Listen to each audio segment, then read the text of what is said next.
आज हम श्री शिव महापुराण के रुद्र संहिता के सृष्टि खंड का 17वां भाग पढ़ेंगे। बाकी सारे भाग हमारे चैनल की प्लेलिस्ट में हैं, आप वहां जाकर देख सकते हैं। तो शुरू करते हैं। भगवान शिव का कैलाश पर्वत पर गमन तथा सृष्टि खंड का उपसंहार।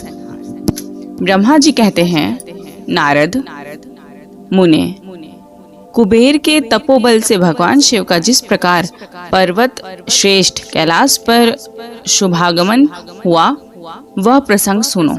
कुबेर को वह वर देने वाले विश्वेश्वर शिव जब उन्हें निधिपति होने का वर देकर अपने उत्तम स्थान को चले गए, तब उन्होंने मन ही मन इस प्रकार विचार किया।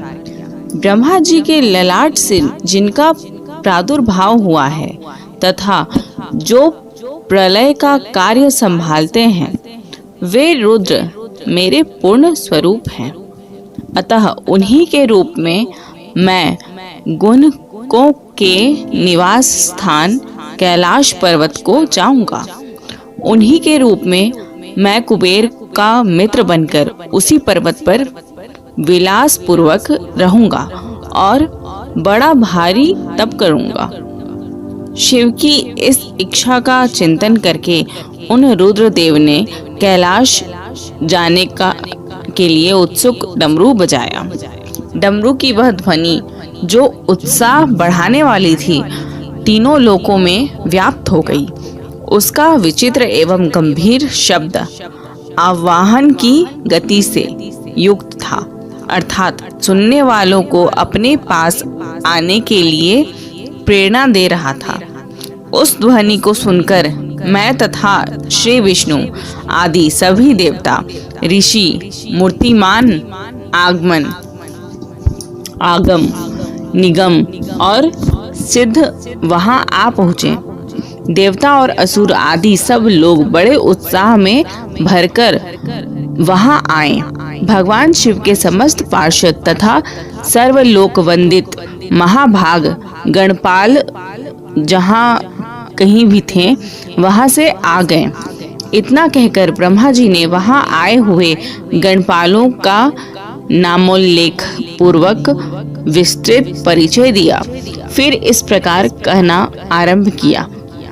वे बोले, वहां असंख्य महाबली गणपाल पधारे। वे सब के सब सहस्त्रों भुजाओं से युक्त थे और मस्तक पर जटा का ही मुकुट धारण किए हुए थे। सभी चंद्रचूड़, नीलकंठ और त्रिलोचन थे। हार, कुंडल, केयूर तथा मुकुट आदि से अलंकृत थे। वे मेरे श्री विष्णु के तथा इंद्र के समान तेजस्वी जान पड़ते थे। अणिमा आदि 8 सिद्धियों से घिरे थे तथा करोड़ों सूर्यों के समान उद्भासित थे। उस समय भगवान शिव ने विश्वकर्मा को उस पर्वत पर निवास स्थान बनाने की आज्ञा दी। अनेक भक्तों के साथ अपने और दूसरों के रहने के लिए यथा योग्य आवास तैयार करने का आदेश दिया।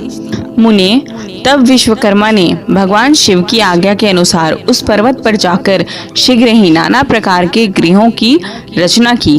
फिर श्री हरि की प्रार्थना से कुबेर पर अनुग्रह करके भगवान शिव सानंद कैलाश पर्वत पर गए। उत्तम मुहूर्त में अपने स्थान में प्रवेश करके भक्त वत्सल परमेश्वर शिव ने सबको प्रेम दान दे स्नात किया। इसके बाद आनंद से भरे हुए श्री विष्णु आदि समस्त देवताओं, मुनियों और सिद्धों ने शिव का प्रसन्नता पूर्वक अभिषेक किया। हाथों में नाना प्रकार की भेंटें लेकर सबने क्रमशः उनका पूजन किया और बड़े उत्सव के साथ उनकी आरती उतारी। मुने, उस समय आकाश से फूलों की वर्षा हुई जो मंगल सूचक थी। सब ओर जय जयकार और नमस्कार के शब्द गूंजने लगे। महान उत्साह फैला हुआ था जो सबके सुख को बढ़ा रहा था। उस समय सिंहासन पर बैठकर श्री विष्णु आदि सभी देवताओं द्वारा की हुई यथोचित सेवा को बारंबार ग्रहण करते हुए भगवान शिव बड़ी शोभा पा रहे थे। देवता आदि सब लोगों ने सार्थक एवं प्रिय वचनों द्वारा लोक कल्याणकारी भगवान शंकर का पृथक पृथक स्तवन किया। सर्वेश्वर प्रभु ने प्रसन्नचित से वह स्तवन सुनकर उन सबको प्रसन्नता पूर्वक मनोवांछित वर एवं अभीष्ट वस्तुएं प्रदान की।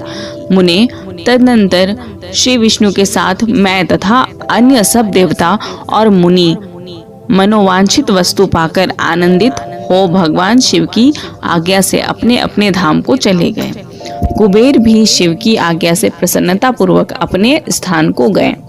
फिर वे भगवान शंभु जो सर्वथा स्वतंत्र हैं, योग परायण एवं ध्यान तत्पर हो पर्वत पर कैलाश पर रहने लगे। कुछ काल बिना पत्नी के ही बिताकर परमेश्वर शिव ने दक्ष कन्या सती को पत्नी रूप में प्राप्त किया।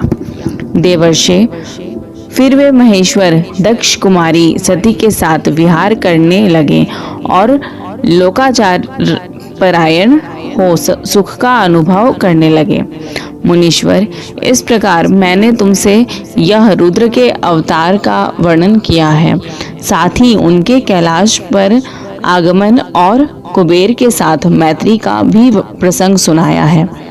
कैलाश के अंतर्गत होने वाली उनकी ज्ञान वर्धिनी लीला का भी वर्णन किया, जो इहलोक और परलोक में सदा संपूर्ण मनोवांछित फलों को देने वाली है। जो एकाग्रचित्त हो इस कथा को सुनता है या पढ़ता है, वह इस लोक में भोग पाकर परलोक में मोक्ष लाभ करता है। तो यहाँ पे हमारा 17वां अध्याय कंप्लीट होता है और नेक्स्ट वीडियो से हम सती खंड पढ़ेंगे। धन्यवाद।